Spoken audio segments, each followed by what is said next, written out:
Kneel before Zod! You can't go! All the plants are gonna die! I'm gonna take a bath. Bad dates. I'll alert the media. Boys, keep off the moors. It's evil!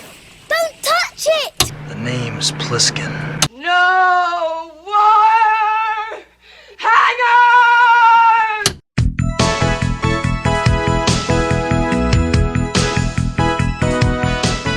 Welcome to Vintage Video, where we're rewatching the 80s so you don't have to. We'll be reviewing every major film release of the 1980s in chronological order, overanalyzing what you've seen and spoiling what you haven't. I'm Patrick O'Reilly. I'm Jesse Bayless. And I'm Richard Wells. And today we're discussing Victory, aka Escape to Victory, released July 31st, 1981. It was written by Evan Jones and Yabo Yablonsky, based on a story by Yablonsky, Djordje Milicevic, and Jeff Maguire, directed by John Huston and released by Paramount Pictures.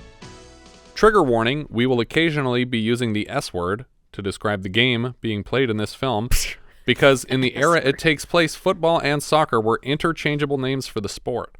The word soccer is an abbreviation of association football and finds its origins in Britain in the 1800s.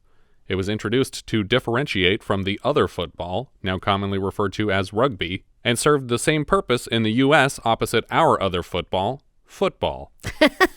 It wasn't until later in the century, when what we Americans call soccer gained popularity in the U.S., that the UK shifted away from the S word entirely. That's kind of funny because it's kind of like the English accent thing. Right, how it was kind of taught to people so they didn't sound like Americans anymore. Well, that the American accent is the original English accent. Right. And that the English accent was invented so that they wouldn't sound like Americans anymore. Yeah. Wow. It was just a thing that they tricked rich people into paying for. So all those old Shakespearean plays, when they put on the heavy English accent, is wrong. They sounded like me. Right, exactly. I like to think of them all sounding like Carl from Aqua Teen Hunger I was Force. thinking of that same voice too. For some reason. Romeo. Oh, God. In 1942, the city of Kiev, in the then Soviet Union, was occupied by the Nazis. A local football club, the Dynamos, had been divided by the growing war, and more than half the team had escaped the country prior to the occupation. When Germany began to allow Ukrainian sports again, a team coalesced, called Club Ruk, or Movement, which was suspected by many former Dynamo players of operating in collaboration with the Germans. In response, they formed their own team, FC Start. On August 6th of 1942, before a crowd of 2,000 spectators, FC Start faced off against Flakelf, an openly German team, defeating them 5-1, and then returned to the field 3 days later for what has been historically dubbed the Death Match on August 9th. Again, FC Start finished in the lead 5-3. Eyewitness accounts and contemporaneous photos depict a friendly after-game atmosphere. A week later, on August 16th, FC Start played against Ruk and demolished them 8-0. 2 days later, the team were arrested by the Gestapo.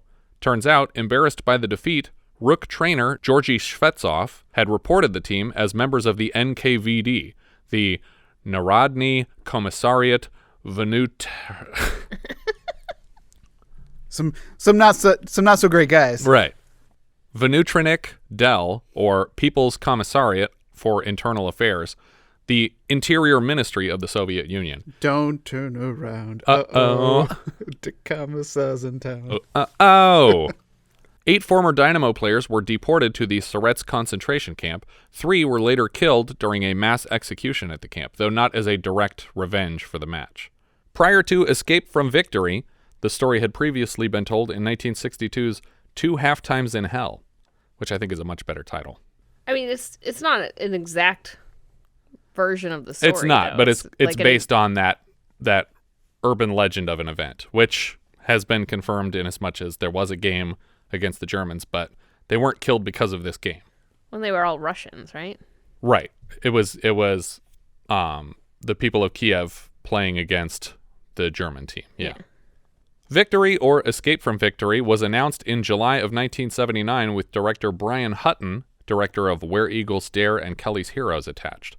As with those 2 titles, Victory was intended to star Clint Eastwood in the Stallone role, opposite Sir Roger Moore and later Lloyd Bridges in the Michael Caine role. That seems like weird casting to me. I think so, too. I think he's too old to play that character. Well, he's too old to play that character, and I don't know. I just don't think of him as very athletic. No, I don't think so either, but for some reason he plays boxers and stuff. Yeah, not that he's unfit. I can't, like... He's got a grandpa body, and in all the movies we've seen him so far, he's like a professional boxer in the 2 monkey movies. Like, yeah, which makes more sense to me. It just, like, a soccer player is a different kind of fit. That's true. Like, they're lean, they're runners, you know. I mean, Michael Caine doesn't fit the role either. No. Yeah, but he's not an active soccer player That's anymore. true. He's like That's a coach level, right?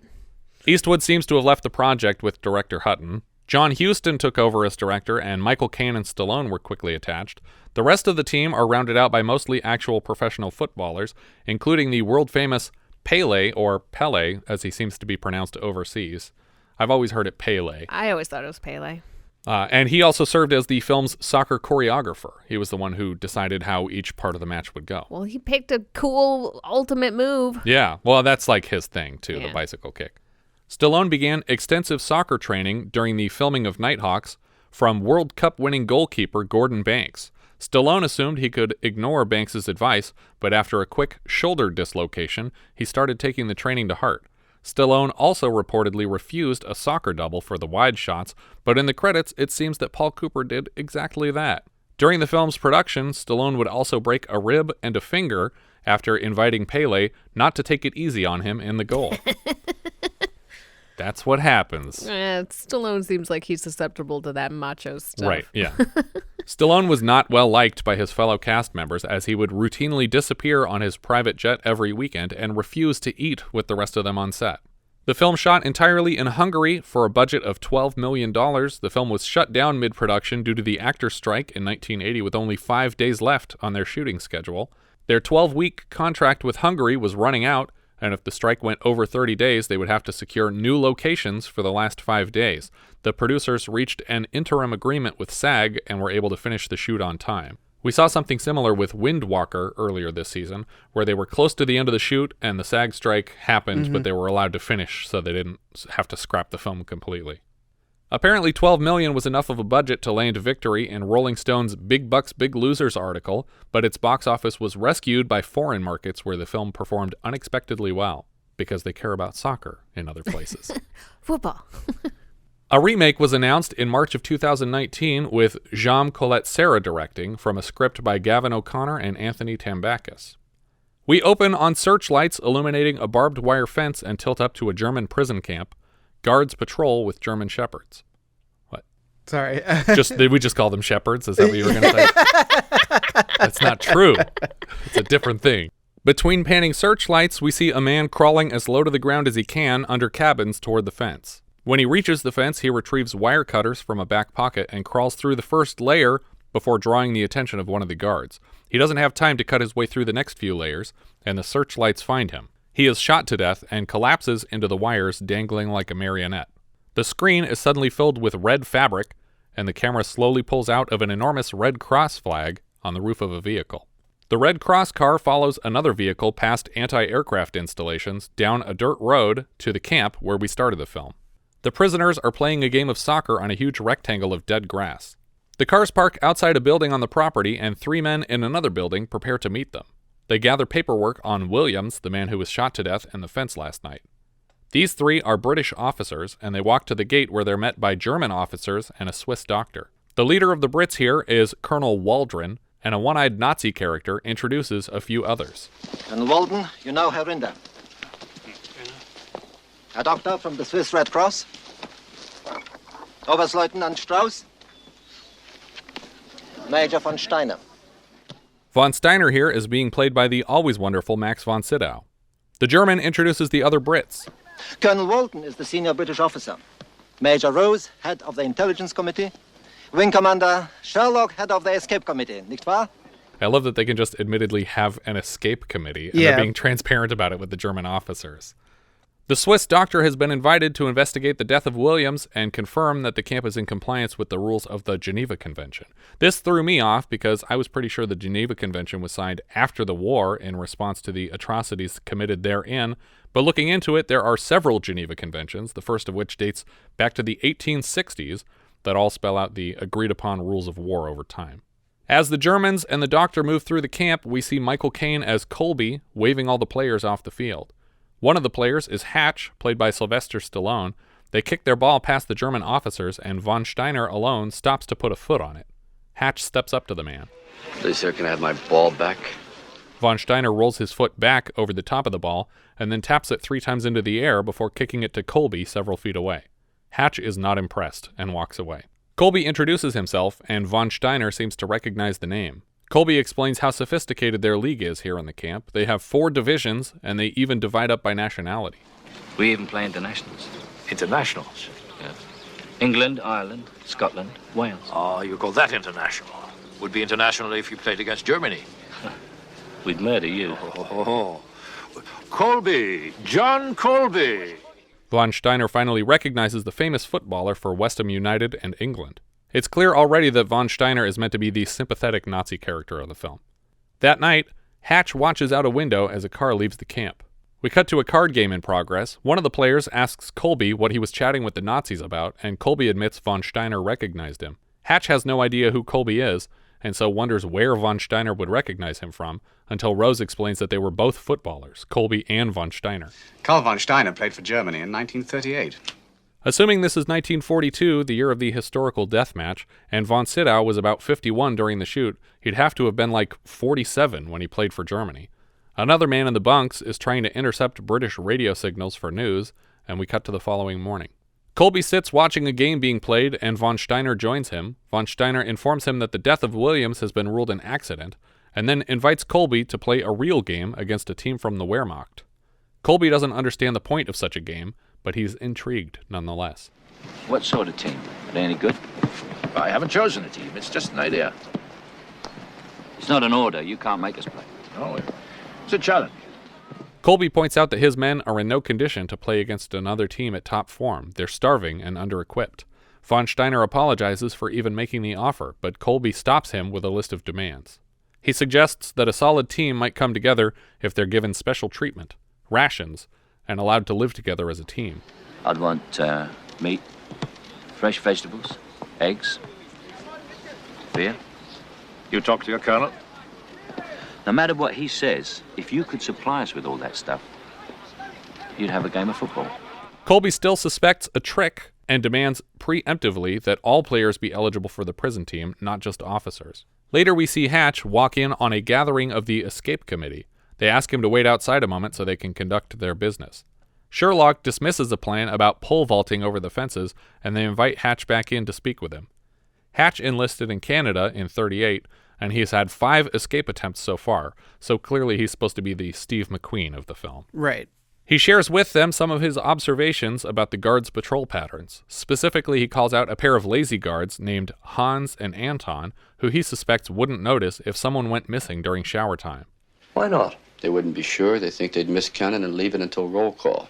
Hatch's plan is to sneak out of a ventilation shaft in the shower building and have someone cover for him during roll call to give him a few days' head start. The British officers seem amused by this plan for a naked escape, but ask him for more details anyway, and we cut back to the soccer field.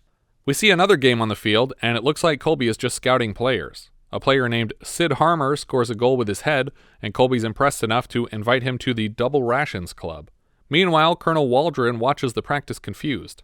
He demands a face-to-face with Colby. Hatch asks to join the special team without proving himself, and Colby ignores him. Every time Colby signs another player, Hatch tries to piggyback on their accomplishment, and Colby keeps pointing him back to the game.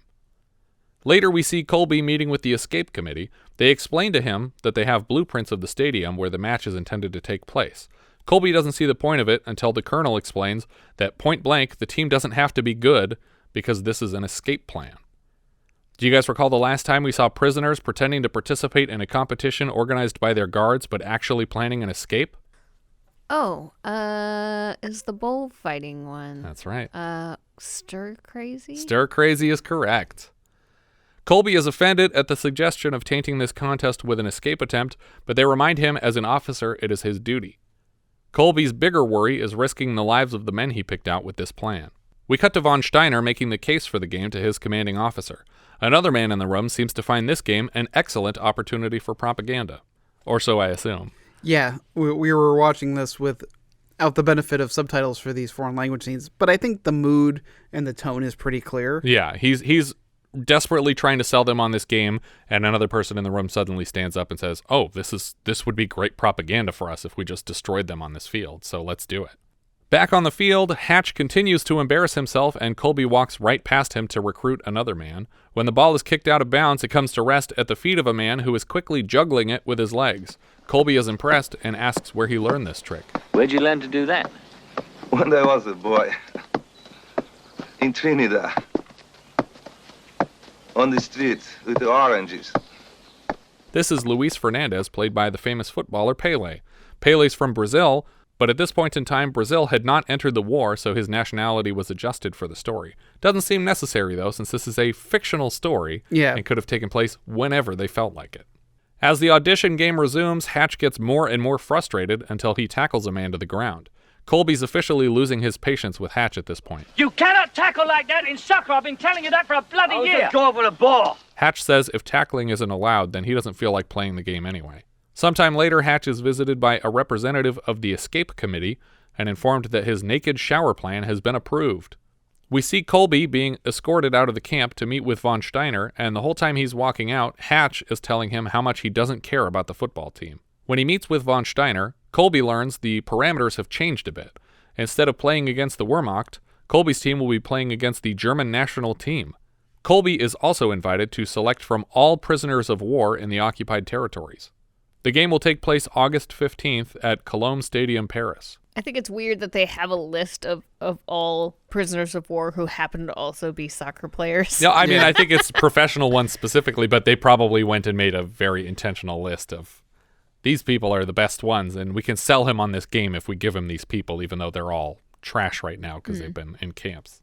Colby is introduced to Hauptmann Rainer Muller, the coach of the German team, and recognizes him as a player he's met on the field. Colby is less interested in this higher-profile game and asks what will happen if he refuses. Colby's handed a list of eligible players currently held in various camps across the occupied territories, but noticeably absent from the list are Eastern European prisoners, who the Germans barely considered people. It's impossible. Officially, they do not exist. Germany does not recognize them as prisoners of war. They're in labor camps. Colby demands they reconsider this position because in the name of fairness, he deserves a chance of winning and access to the best possible players anywhere. Back at the camp, a new cabin is being constructed for the team to live in. Waldron accuses Colby of collaboration if his intent is not to escape. The German propaganda machine has already spread news of this contest across the continent. We see Hatch meeting with the forger. The man opens a ceiling tile to bring down what looks like a modified lantern with a bunch of extra parts built onto it. He removes a lens from his glasses to serve as the lens of the camera and takes Hatch's photo in front of a hanging blanket in a nice suit and tie. I'm kind of baffled as to how these guys have all this stuff. Like, how do you have blueprints of the stadium? How do you have this, like, makeshift camera? Yeah. Like, I mean, the camera thing, I believe, because those people were very inventive with the way they put things together. And they go into a lot of that stuff. I remember in The Great Escape, we see the forger do some pretty incredible things. And I think they also have a camera in that movie. Yeah. James Garner manipulates a guard into bringing him a lot of the materials. Oh, that they okay. need. So they're getting it smuggled in. Yeah. I mean, they'd have to for a lot of this stuff that you see that they have, because basically what? They got the clothes on their backs and they got a soccer ball. That's all they got. So I just can't imagine where you'd get fancy paper and any sort of supplies to do any of this stuff. Yeah, the film strips and everything. Yeah, in The Great Escape, when they're trying to make, like, clothes for them to escape in, you know, they're taking, like, bed sheets and curtains and modifying them to look like modern trend in fashion and things like that. It turns out the tailor was only necessary to costume Hatch for the 1 second it would take to capture this photograph, and he's immediately pulling off the suit. The forger seems to be making either an ID or a passport for Hatch. We'll find out later it's a passport. And Hatch intends to pose as a French electrician. He will also be forging discharge papers for military service, citing a death in the family. When he steps back outside, Hatch notices that the guards aren't on their usual patrol, and Waldron confirms that Anton and Hans have been reassigned to guard Colby's team. Hatch is furious that weeks of work have been thrown out because of this dumb game that Colby won't let him play. Those are my guards. I needed them. In 2 or 3 weeks, I was out of here. Oh, that's bad, right? Just between ourselves, Hatch. I never thought it was a very good plan anyway. Colby leads the team into their new fancy quarters. Hatch just sneaks in behind them with a duffel bag like Colby isn't going to notice. What do you think you're doing? I decided to join the team. Oh? Hatch says that he's going to be the team's trainer, and again, Colby shows him the door. Hatch explains about the guards being reassigned, and Colby tells him he can't join the team because he knows that Hatch will try to escape and probably be killed. You get yourself shot.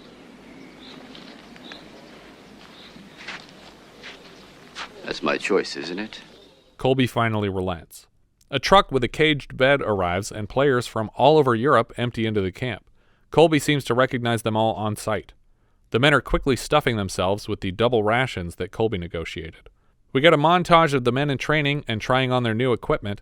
Everything Hatch does in the background seems redundant because he's mostly repeating what Colby says, but with less enthusiasm and less convincingly. It might just be a contrast of Michael Caine and Sylvester Stallone's acting abilities, though.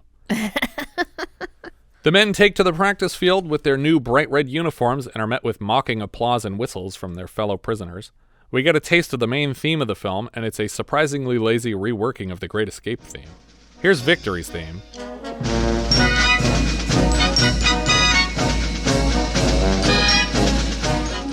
And then here's The Great Escapes.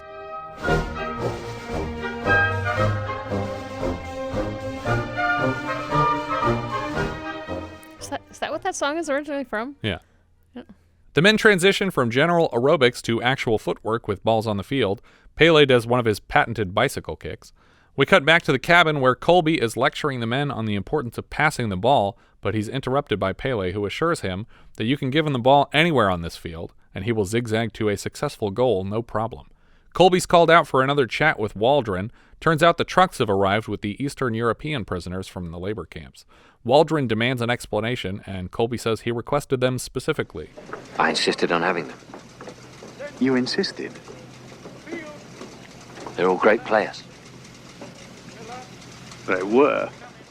Waldron is furious because these men were clearly sent here to drag the team down and embarrass them at this propaganda game. He also reports that when news of the game reached Europe, it was assumed a lie because British officers should know better than to risk this contest. Hatch is still on board with Colby's plan and suggests that they scrub up the men and get them fresh clothes immediately. The cabin is silent as the new teammates struggle to eat even small spoonfuls of fruit. Colby takes full responsibility for inviting the men here and gives the rest of the team the opportunity to quit if they don't believe they can get the men in playing shape. Everyone is still fully on board to play. The next day during practice, Hatch capably blocks a shot with his hands, and Colby points out that if he's so used to American football, maybe goalie is the right position for him. Pelé, as Luis, is invited to keep firing on him, and Hatch does a decent job keeping up until Luis gets close and fakes him out. Hatch gets a mouthful of dirt, and Luis scores a goal. I thought you were my friend. I am your friend. You know, Hatch, to be honest with you, you don't kick well, you don't dribble well, but you could be a good goalkeeper. Keep trying. Yeah, thanks a lot. He's right. You're not bad. I think that's silly. Like, you're playing this game that means so much, and you're going to pick a dude that's never played before. Yeah, he doesn't know the rules. He doesn't Yeah. care about it. He's been mocking the game the whole time you've been practicing. I feel like anybody who's played before is going to be a better goalie Right. than I think him. they have a better goalie later, and then they take him out of the game. Later that day, Hatch goes to collect his passport from the forger and learns that the colonel has collected them first. When Hatch collects his documents, the escape team ask if he wouldn't mind returning the favor a bit. They ask him to contact the resistance in Paris to arrange for the escape of the football team. Hatch is pissed off to find that his plan has been interrupted yet again. He's instructed not to tell Colby ahead of time. We cut to the showers, and in a dark corner of the building, Hatch climbs up the pipes on the wall and starts to work the face off of a vent near the ceiling. He didn't do it naked, though. No. Very disappointing. He was like squatting in the rafters. There would have been some, sights to see there. Yeah, really upset about it. The men below him wish him luck, which they might not have done if he were just teabagging them from the rafters. As they watch him climb out the window and into the night, although he doesn't climb out the window here. He's right next to it, and he gets the face off of it. A German soldier orders the men out of the showers, but just as Hatch suspected, they have not kept a solid count, and Hatch hasn't gotten completely out of the building, so he waits in the rafters till nightfall. At roll call that night, Hatch's friends bring a terrible dummy in his place, but somehow from a distance it tricks the Germans. But again, I mean, okay, it's not amazing likeness, but for somebody having constructed this in a prison camp, it's amazing. It's vaguely impressive. It does look like a Roblox version of the character. Yeah. But, like, where would you have gotten any of those materials? I feel like I couldn't even construct that good of a thing from all the stuff in our house, let alone a prisoner camp. Well, it's just papier-mâché. Papier. Papier? Make it sound like a Pelé mineral water. Sorry, wrong character. In the team bunks, Pelé plays harmonica in the dark. Guards patrol the fence, much like in our cold open, and we cut to Hatch climbing the roof of the shower building.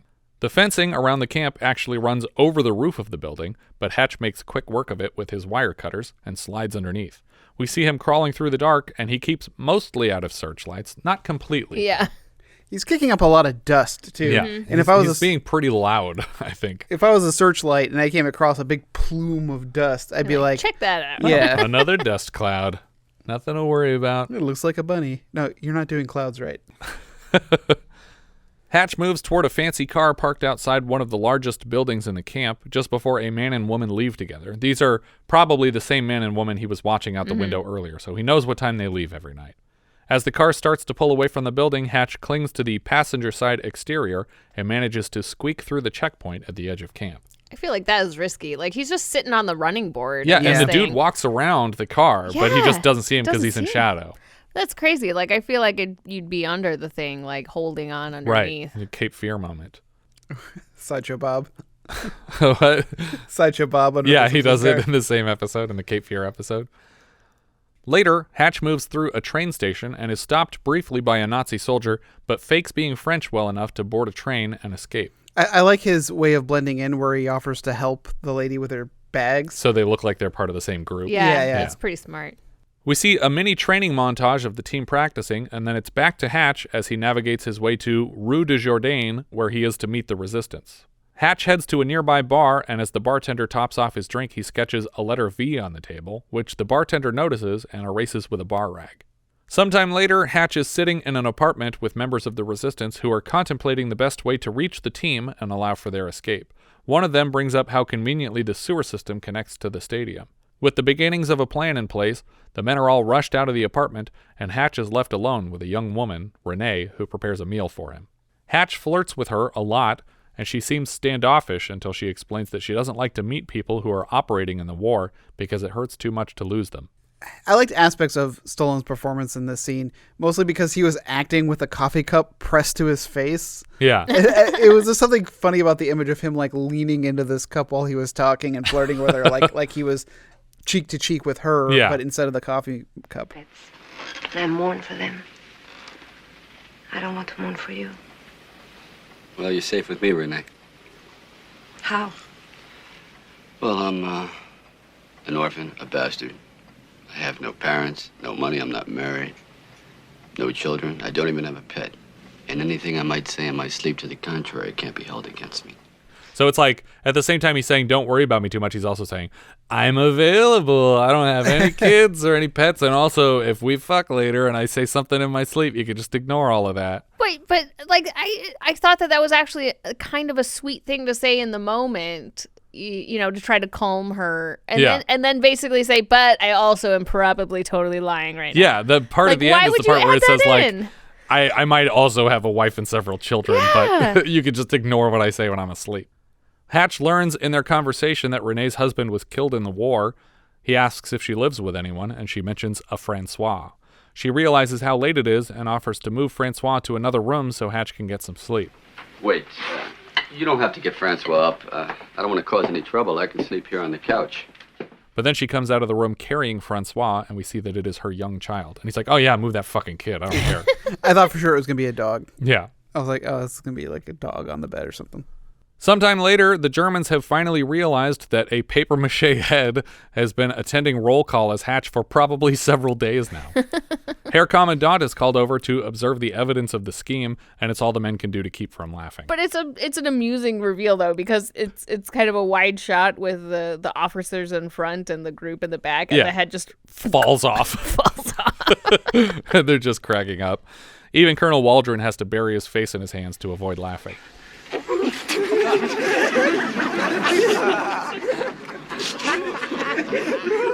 Von Steiner pulls Colby into his office to explain how embarrassing this is for him. He's furious that Colby's team aided in Hatch's escape, and he makes Colby promise that there will be no further attempts, presumably threatening to shut down the game otherwise. And I like that Colby's like, oh, Scout's honor, like, I promise not to escape your prison camp, you idiot. Of course I'm going to. Keep this promise to a Nazi just so I can, save face. Play a game that I don't really even want to play in the first place. Yeah.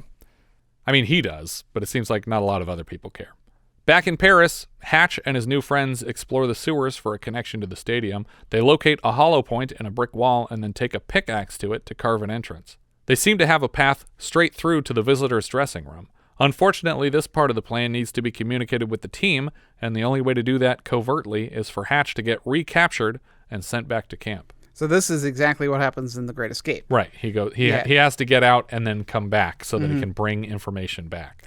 But that kind of always needed to be the plan. Like, I think Hatch is an idiot for thinking that his part in this would end once he figured out, like, a way for them to escape. Somehow they're right? communicating with the outside, though, because these resistance people knew to meet him in Paris. So they're able to get messages out. I don't know why they can't get messages back. I don't know that they did, though, because essentially... Or they just knew they just before know they were that there's a captured? resistance, and they know, like, the How to get their secret attention. code word to get in. Okay. Hatch obviously doesn't want to do this and worries aloud that he might be sent to a different camp than the one he escaped. All right, suppose I get captured. And then they send me to the wrong prisoner camp. What about that? No, what about that? The Germans will take you to the same place again to show the other prisoners that you are not a success. Got all the answers, don't you? Yes. They inform him that he must be on his way tomorrow. Tomorrow? Yes, tomorrow. This friggin' soccer game. I love this. This game is ruining my life. Yeah. Because he won't need the passport anymore, he leaves it with Renee in case she has any use for it, and they kiss goodbye. I feel like he probably could use that passport. If this whole plan is supposed to end with him escaping again, maybe keep the passport. They're good for 8 years, right? But he's going to be captured again. They're going to search him. Like, he can't hang on to it. Well, yeah, that's true, I guess. At the prison, he couldn't bring it. He put it in his prison wallet. Yeah, that's true. We cut to Hatch arriving at the camp, and as he's loaded into a shed for solitary confinement, he holds his hands above his head and flaps them like wings on a helmet. Intelligence expert Rose recognizes the gesture from Roman mythology. So, our Hatch knows his mythology. What does it mean? Mercury, messenger of the gods. No flies on Rosie. News, eh? How do we find out what it is? Colby is finally informed of the explanation behind Hatch's reappearance. Colby was apparently still under the impression that the escape plan had been abandoned. Waldron tells Colby that he has to get whatever message Hatch has before the game or risk a court-martial after the war. Waldron assumes that Colby can just order him out of solitary by adding him back to the team, but it won't be so easy. Colby reports to von Steiner that on top of being their trainer, Hatch is also the team's goalkeeper because this morning their goalie broke his arm. Von Steiner approves Hatch's release on the condition that a camp doctor verifies the injury. Oof. Then we cut to the most difficult scene in the film. Back in the team cabin, the current goalkeeper, Tony Lewis, is asked to lay his arm across a bed frame so that Colby can step on it to break his arm and remove him from the team. Not only remove him from the team, but remove him from escape. Yeah. It's an insane sacrifice. And it doesn't even seem like they would have arranged this with him ahead of time. I think he just went in there and been like, oh yeah, by the way, I got to break your arm and you're not part of this anymore. Yeah. But he's volunteering potentially permanent damage to his body so that someone else can escape without him. And in theory, because they all are, he was a professional soccer player. Yeah, you would think he was a goalie, and you would think that it's like... You're breaking his arm. This is his livelihood if he ever gets out. And the most depressing thought for him isn't, I don't get to escape, or this could cost me my career. It's that I don't even get to see the game now. That's the first thing he says. That's what he's disappointed about. We cut right to the team en route to the game. A bus drops them off beside a train station in Paris. A team of German officers inspect the dressing rooms of the teams to assure that there are no paths of escape. On the way to the game, Hatch confesses unnecessarily that he doesn't know the rules of the game and asks where to stand for a corner kick, and Colby just laughs at him. The team arrives at MTK Stadium in Budapest, Hungary, playing the part of Colombe Stadium in Paris, and is escorted to the visitors' dressing rooms. Colby inspects the team bath and finally tells Hatch where to take a corner kick from. Is it the corner? I assume it's the corner. It turns out it's the corner. We cut to a group of resistance agents ducking into the sewers with a bunch of pickaxes and shovels. It seems like they could have done some of this earlier. We didn't just see a bunch of Nazis checking the sewers. It seems like you could have been down here yesterday, maybe. As the German officials take their seats before the game, von Steiner is warned that the Allied team must not win. Yeah. Or at least I think that's what's being said. I'm pretty sure that's the overall message of this scene. But we never get a scene of him going to Colby and saying, by the way, you need to lose this game, or there's going to be consequences. I know that's not von Steiner's thing either. Yeah. But I felt like in the historical game that this is based on, the team were informed that they should not win, and they won anyway, to just embarrass the Germans.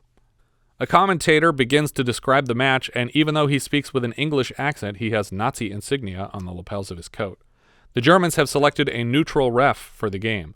Just before the match begins, Renee and Francois show up on the sidelines, and she sends in her son with a bouquet of flowers and a message that the plan is on for halftime. Did they not know when this was going to happen? I guess. I mean, the interesting thing is, like, they started to plan this when he was there, and then they're like, oh, by the way, you got to go back. Go back immediately. Immediately. And they're off going to go plan the rest of this. I'm like, I feel like you should figure out a few more details before you send the guy who's going to tell them everything back. Yeah. And I feel like it wasn't super necessary to send him back if a guy was going to just pop up in the middle of the dressing room and say, hey, we're leaving now. Like, if they knew there was an escape plan. Yeah. Yeah, probably. Or if he could just send a kid out on the field and be like, by the way, you're escaping during halftime. Exactly. Yeah. Hatch blocks a shot on the goal and responds with a corner kick, but moments later, Germany scores the first goal of the match. Pelé as Luis is fouled to the ground, but the ref is refusing to call fouls against the Germans, probably because he's been informed that if he does, he will be shot.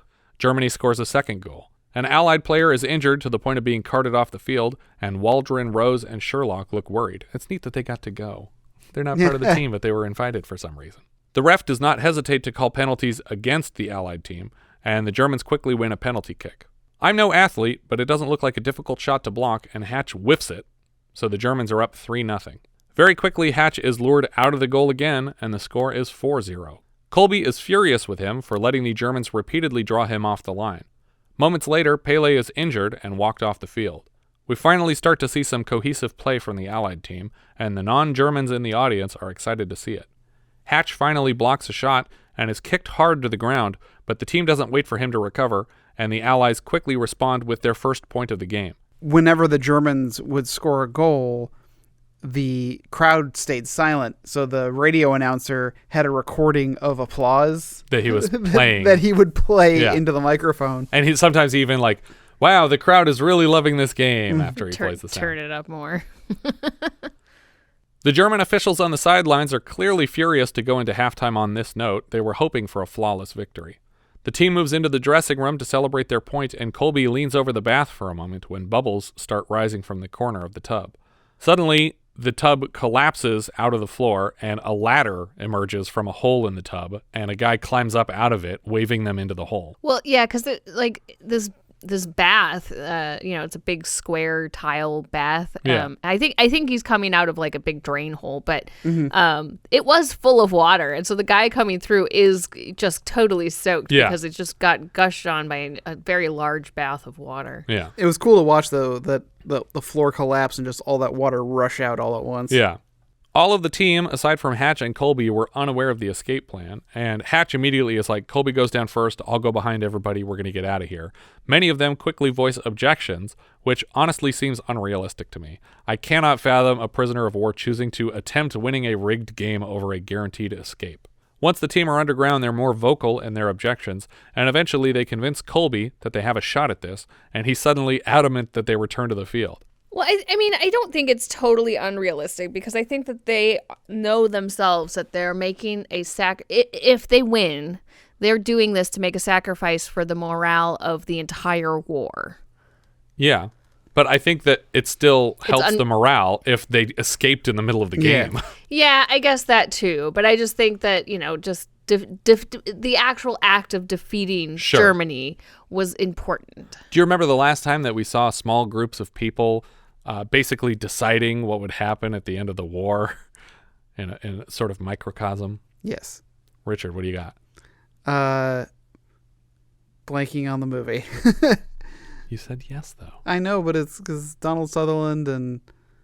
Oh, God, what was the name of that movie? Eye of the Needle. Eye of the Needle.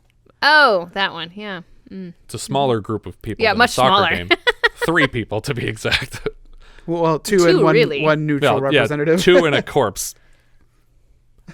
I was talking about the child. I was talking about the father as a member of the team. He's just an early casualty of the war. There was a lighthouse guy, too. Another corpse. Not helping. Another neutral. Hatch thinks they're all crazy, but when it's only him leaving, Colby makes the worst argument for staying he possibly could. Hatch, if you go, we've all got to go with you. We can't go back without the goalie.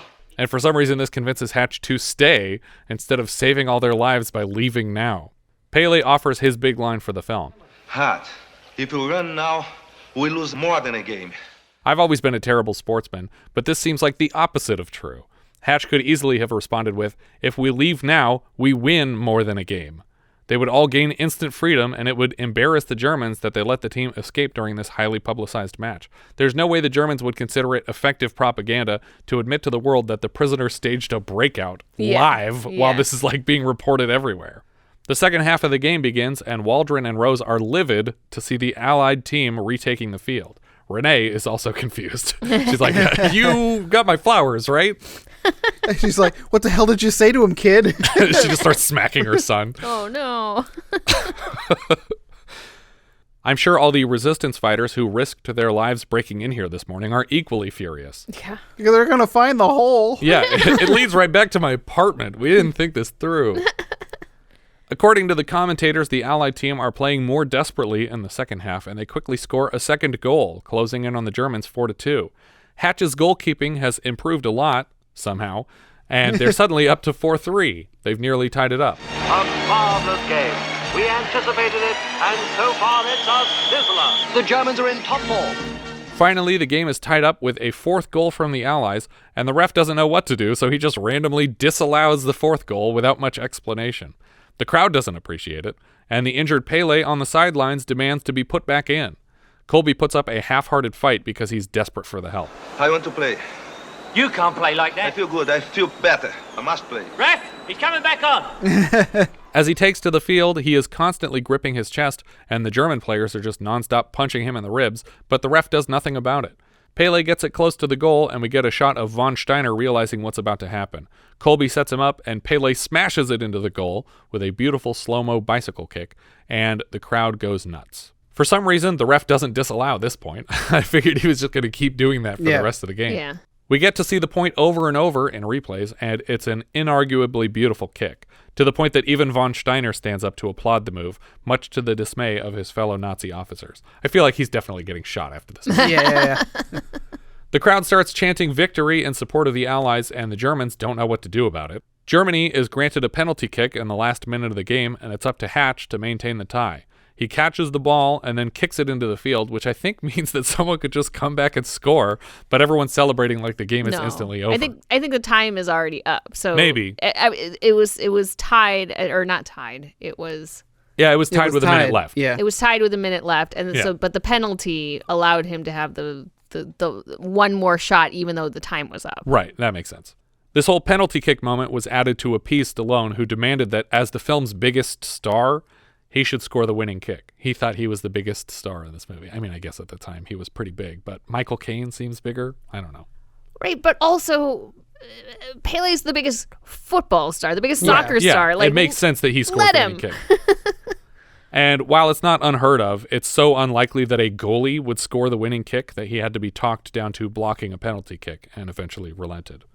I also think it's kind of crazy that in a fictional telling of the story that the Allied forces couldn't have just won the game. I was thinking that. I was confused because as I was watching, I was like, well, maybe I counted the score. No, it was 4-4 at the end. I was hoping that, because it's, everyone was so excited, and I get that a tie isn't a loss, but everyone's so excited about it that I'm like, oh, I must have miscounted. They must have just won. Yeah, and in the historical games, they did win by multiple points both times. I kept rewinding until I saw the scoreboard like with them 1 point behind when Right. it was 4-3, and then I was like really focused. Like it was like I missed something, and I don't know where it was that I missed it. But apparently this victory had to be a tie. I understand that the randomly disallowed point means unofficially they won, but the score at the end of the game is 4-4, and the men celebrate like that was worth foregoing freedom. Like they've lost their chance to escape, and they're just happy that they won 4-4. But they tied. You tied them. Yeah. Mm-hmm. The crowd is so excited by this outcome that they knock over the wall around the field and storm the team. Nazi soldiers struggle to hold them back. A massive swarm of people hold the Nazi officers in their seats, while the fans on the field smuggle the team out of the stadium, shielding them in their own coats to freedom. Which is going to work for some of them, but not for others. Not for one of them. I was like, oh, this is a plan, but not going to be a guarantee. Von Steiner can't mask his approval at the outcome as the people rush out of the stadium onto the street and the picture fades to blue. If you'll recall, the film started with an extreme close-up of the Red Cross flag filling the screen with red, and then when we got to the game, the screen was white as we slowly pulled out of a swastika flag, so this blue completes the red, white, blue pattern, but it's not a flag, it just faded to blue randomly. I always wondered, like, I mean, if you're a Nazi and you think you're the good guy, do you really think you're a good guy when your colors are red and black? Like, I don't know. I mean, they're skulls all over their uniform. Yeah, I mean, like there's so many clues here that you're not the good guy, right? That's what that whole sketch comes from, though, too, where they're like, Hans, I've just noticed something. These communists are all cowards. Have you looked at our caps recently? Our caps? The badges on our caps. Have you looked at them? What? No. A bit? They've got skulls on them. Have you noticed that our caps have actually got little pictures of skulls on them? I don't... Hans, are we the baddies? What was that sketch from? Mitchell and Webb. Each character gets a short clip replay as their credits are displayed and the film has ended. In the original draft, the game is arranged with the understanding that if the prisoners throw the match, they will be released. So if they lose on purpose, they get their freedom, but they decide to win the game anyway and are consequently executed. That's the way the first draft ended. Wow. Well, again, I mean, I didn't want to have spoiler alerts, but that's more in line with The Great Escape. Yeah, it's also more in line with what actually happened because some of these players were executed in prison camps after they won these games against the Germans. I mean, honestly, that would have been a much more impactful movie. I think so too, yeah. I absolutely agree. I felt like overall this movie was kind of meh. Like it wasn't bad in terms of the performance or the acting or the filming. Performance is awful though. Stallone is always just Stallone. But everyone else felt like a person in a war movie, and Stallone is just like a cartoon, like wobbling through every shot. That's just what Stallone is, though. Yeah. So like, I don't have any problem with the movie as is, but I'm just like, I never had a doubt in my mind that all of these guys would both like win what they needed to win and escape at some point. Like right. I'm like, everyone's gonna be fine at the end of this movie, and it's and I never had a doubt of that. Yeah. Like if that was the version I saw, I'd been like, holy crap. Yeah, I still think this is for me a thumbs down, just because I mean I don't care about soccer/football, and I didn't really care about these characters the way that they were set up in the film. I feel like these actors didn't care about this movie. I just think there could have been more to it. It's long for a movie that really doesn't have solid character subplots. Well, there's a lot of training montages. Yeah, and I know we have to do that, but these people were all professional soccer players beforehand, so they're not getting that much better at soccer over the course of these montages. I don't know if I would give it a thumbs down. It's not something that I like, but I don't hate it. I don't hate it. This is the kind of movie that I would never recommend to anybody. I would say you can skip this one comfortably and you wouldn't be missing anything because it's just a very low rent version of The Great Escape. Yeah. I mean, I guess I would still give it a thumbs up because I don't think it's bad. I think that there's probably people in the world that'd be like, yeah, that's probably your kind of movie. I think not Americans, but I think that people in soccer playing countries. It's a good thing you don't know any non-Americans. Yeah, exactly. I make it a point. What? That's not true. We have lots of non-American friends in our Discord who don't like me saying soccer. So much so that you had to put a disclaimer on this episode. Yeah, exactly. I'm giving it a thumbs up. I actually didn't mind this movie at all. I was perfectly fine with it from start to beginning. Start to yeah, end. That's what I would say. I wasn't overwhelmed by emotion. And I think, I kind of understood. I think I understood a little bit better in my own mind of why they chose to stay instead of escaping. It was a matter of pride. And had that conversation with my niece about this, and she flipped out. She goes, "No, escape! What are you doing? Escape!" I think the pride is a terrible thing when it tricks people into dying at the hands of the Nazis instead of embarrassing them for a guaranteed escape. Yeah, because they get lucky in the end with the storming of the field, right? But still, it's like a feel good movie overall. Sure. But yeah, Stallone was a very weak aspect of it, especially when they're trying to shoehorn some kind of love story. That was very half-assed, that whole part. And it's like he's barely flirting with her at all, and then they're immediately just like, you can tell they're going to get married after the war. And it's like, what happened between these two characters that we didn't see? He was the one that made it. That's it. I guess. Everyone else I've expressed even the slightest interest in died in the war. Yeah. It's Congratulations. It's illegal for me to marry my son. My kiss is literally the kiss of death. Where's this going letterboxed? Do we know? Richard. I have it at 43. All right. Which puts it below Nighthawks. So it's like right below another Stallone. But above SOB. All right. I have it at 53. It is below the Seawolves and above Fort Apache, the Bronx. And that's out of, how many is that out of now? 102? 102. Guys, we've watched 102 movies this From year. 1981, yeah. Mm-hmm. I have it in 76th. Whew. It's just under Savage Harvest and just above Earthbound. Wow. That's where I put that one. Man, you really didn't like this one. Yeah, I don't care about this movie. None of the characters matter, and Stallone makes the whole thing a joke because he doesn't feel like a real person. And specifically, like, basically any scene where he's hanging out with the team, he just feels like such the odd man out weirdo. It's like everyone's trying desperately to ignore him because they just hate him. Yeah. And I guess the actors did, but it's also weird because it's just like... So maybe the other actors aren't good actors because they couldn't even hide their hatred of Stallone. Maybe. Or maybe they wanted him to seem annoyed. Or maybe that's why Stallone did it. It was weird to put him in this movie at all anyways. Like, but Steve McQueen isn't hated by the other people at the Great Escape camp. They're all rooting for him every time he gets out. No, but I mean, Stallone did all these things to piss off them so they would have this animosity to him. But I don't think it helps the movie. I think, maybe he thought he was doing some like character work where he was like, this is great. Then they're all going to hate me the way that they're supposed to. And the director's like, what? They're not supposed to hate you. The audience wants to like people. But you're annoying in this movie. I don't even know why they put an American in here. It doesn't even make sense. So they could sell it in America. Yeah, I guess. We're not going to watch a movie with no Americans in it. That is true. You put Rocky you in hate there. foreign people, so. About yes, football. Me specifically. They cared a lot what I thought back in 1981. 2 years before I even premiered. And I was already a drag on the box office at this point. That's true. Our director here was John Huston. We've seen his work so far as the director of Wise Blood and Phobia. He also starred in The Visitor for us last season.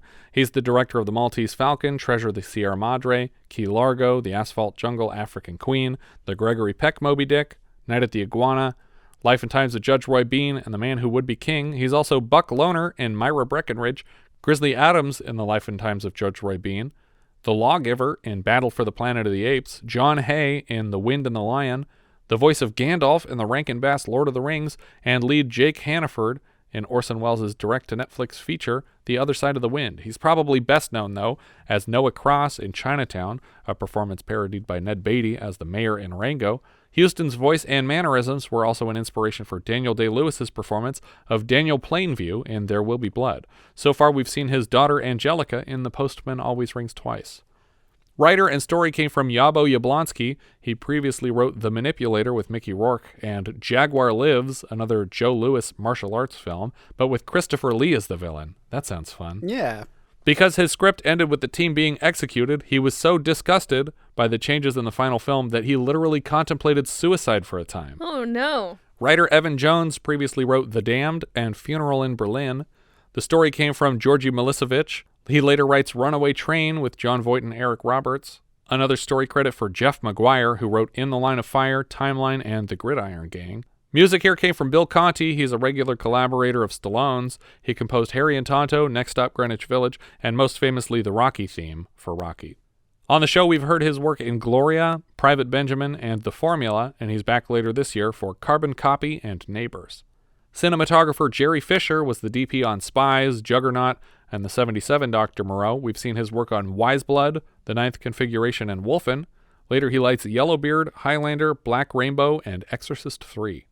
Editor Roberto Silvi also edited Wise Blood, Ninth Configuration, Piranha 2, Leviathan, and Tombstone. Sylvester Stallone plays Captain Robert Hatch. The character's name is a bit on the nose, if you ask me. Escape Hatch? Come on. He lost 40 pounds for this role because he didn't think a prisoner of war should look like Rocky. Stallone admits to knowing nothing about soccer and not really caring for the script, but agreed to do it for the chance to work with John Huston. He's Rocky, he's Rambo, he's Tango, I think. He also recently reunited with Cash, though they share no scenes, in James Gunn's Guardians of the Galaxy Volume 2. He's the linchpin of the Expendables franchise, and we saw his work earlier this season in The Nighthawks, or just Nighthawks. He also has screenwriting credits on a significant percentage of his own movies, and he's directed a bunch of the Rockies, one of the Rambos, and an Expendables. He also plays Carter in Get Carter, 2000. Michael Caine was Captain John Colby. He also plays Carter in Get Carter, but the 1971 version, and he makes a cameo in the Stallone version, or he plays a supporting role. I don't know if it's a cameo. He worked with director Huston earlier in The Man Who Would Be King. He only agreed to do this film for the chance to work alongside Pelé. That's all Michael Caine cared about. Alfie and Alfie. He's also Alfie in the Nolan Batman trilogy, if you know him well enough. He's in 2 movies with footage reused in MacGyver episodes, Funeral in Berlin for the Coffin Jet Ski opening gambit, and The Italian Job, reused for a big chunk of Season 1, Episode 3, Thief of Budapest.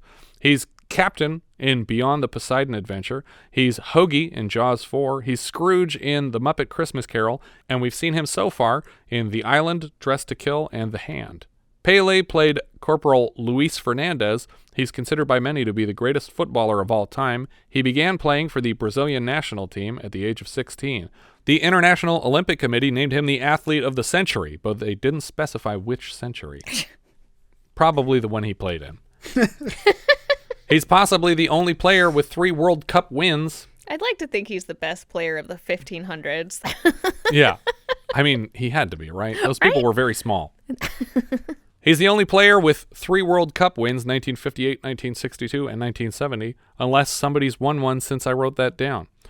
Bobby Moore played Terry Brady. He won the World Cup with England in 1966, England's first and only win. He died fairly young of cancer, and the Bobby Moore Cancer Research Fund was established in his memory. Max von Sydow played Major Karl von Steiner. He began his career working with Swedish director Ingmar Bergman in films like The Seventh Seal, Wild Strawberries, and The Virgin Spring. His career in American film began largely as Father Marin in The Exorcist, and then as Jobert in 3 Days of the Condor. After this, he's King Osric in Conan the Barbarian, Brewmeister Smith in Strange Brew, Blofeld in Never Say Never Again, an uncredited role in The Ice Pirates, Dr. Kynes in Lynch's Dune, the voice of Vigo the Carpathian in Ghostbusters 2. He reunites with Stallone as Judge Fargo in Judge Dredd, and he's Papineau in The Diving Bell and the Butterfly, Lor Santeca in The Force Awakens, and the last big thing he did was an appearance as the Three-Eyed Raven on Game of Thrones, and he passed away in March of 2020.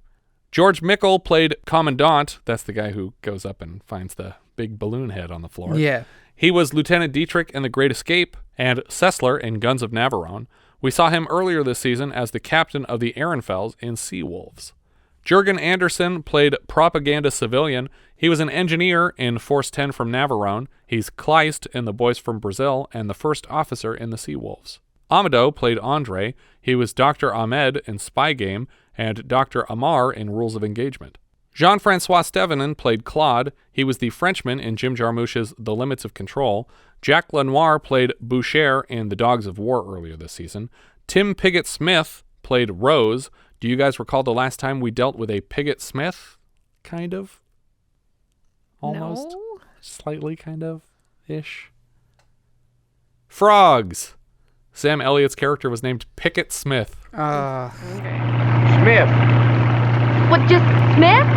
Pickett Smith.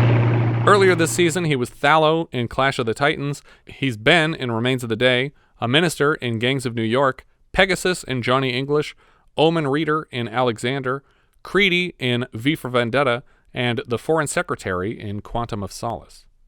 Julian Curry played Sherlock. He was Dr. Vargas in Sky Captain and the World of Tomorrow.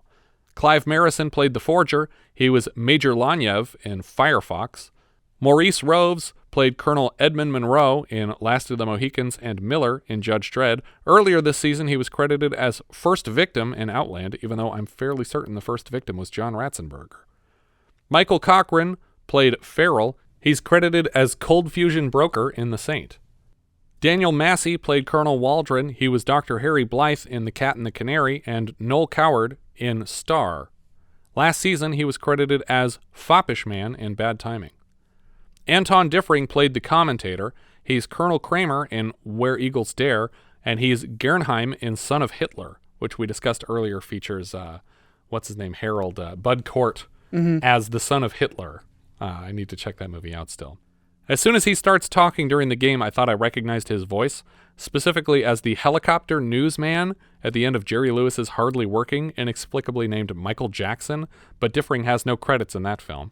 Here's the commentator. So a hearty welcome to all our listeners in England. There's just a few minutes to go before the kickoff of this historic match. This great crowd of about 50,000 really has something to look forward to during the next 90 minutes. And here's Michael Jackson from Hardly Working. This is Michael Jackson, your in-flight reporter, bringing you up-to-date news on the spot from Chopper One. We immediately rushed to this crazy sight. Though, according to IMDb trivia, Anton Diffring was dubbed in the film, and I'll bet dollars to donuts they used the same guy from Hardly Working. Nodick Von Horn is uncredited, so I don't know who he played here. He's the writer-director of Avatar 2, but not the first Avatar 2 you'd think of, nor the second. Those are all the credits I have for this one. I think that's everything for Victory, aka Escape to Victory. If you guys have any thoughts you'd like to share, we are Vintage Video Pod on Twitter, Facebook, Instagram, YouTube, and Letterboxd, where, as I said before, you can find each of our full movie rankings for the year. We can also be found at vintagevideopodcast.com. We also have a Discord. You can join the 24/7 movie chat and share your thoughts on episodes past, present, and future at vintagevideopodcast.com/Discord. And if you're listening on YouTube, don't forget to subscribe. What's that sound? We got one! That's right, it's a new patron, Mark Plant. As a $5 patron of the show, he now has access to 28 full-size 70s reviews and 34 minisodes from 1980. Thanks so much, Planty, for making the show possible. What? I don't believe it. It's a plant. He's a plant. He's a plant. Yep. Thank you so much for listening, and I hope you'll join us next time when we'll be discussing Winter of Our Dreams, which IMDb describes like so. When a womanizing bookshop owner hears about the suicide of his former girlfriend, he tries to find out more and meets her friend, a prostitute.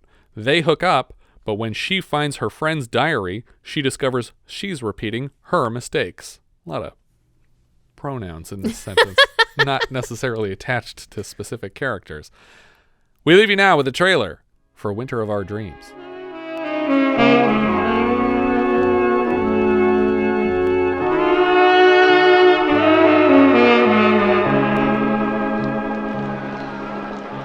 She worked the streets. And at first he was just a client. But he became something more. Tell me about you.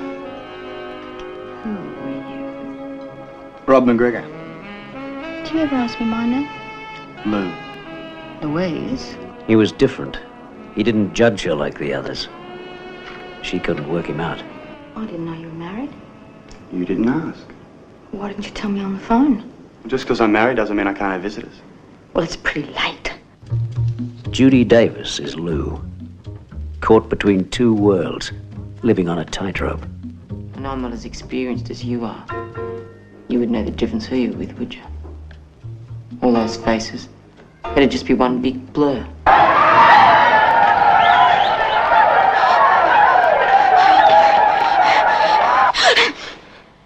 Brian Brown is Rob. For him, she was a link with a past he'd almost forgotten. You told me it was going to be about Lisa. Look, I hadn't seen her for 10 years. She really loved you, you know. No, she didn't. For both of them, life had become a habit until they met. Maybe you could come out like that. You want to be red? Oh, wouldn't you then? Brian Brown and Judy Davis combined their talents in an outstanding new film, Winter of Our Dreams.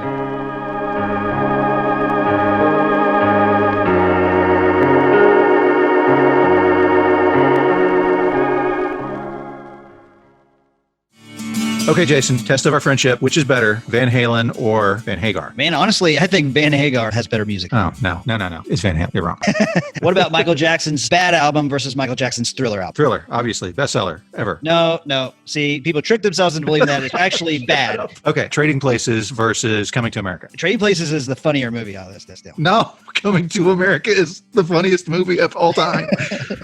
So if you find yourself backing one of us or the other of us, you need to be listening to the Surely You Can't Be Serious podcast. That's right. We have a friendly discussion. Dee and I are best buddies, and we take a deep dive and look at the behind-the-scenes stuff, the history and the fun facts of all these wonderful movies and music from our youth. It's really just an opportunity for us to geek out about the things that we really loved growing up. For example, do you know the actor that was in Star Wars, Batman 89, and Raiders of the Lost Ark? Yeah, sure, it's Harrison Ford. Harrison Ford wasn't in Batman. Oh, yeah, Billy D. Williams. Billy D. Williams was not in Raiders of the Lost Ark. Who was it? Well, you've got to tune in to the Surely You Can't Be Serious podcast when we discuss Raiders of the Lost Ark versus Back to the Future to find out the answer.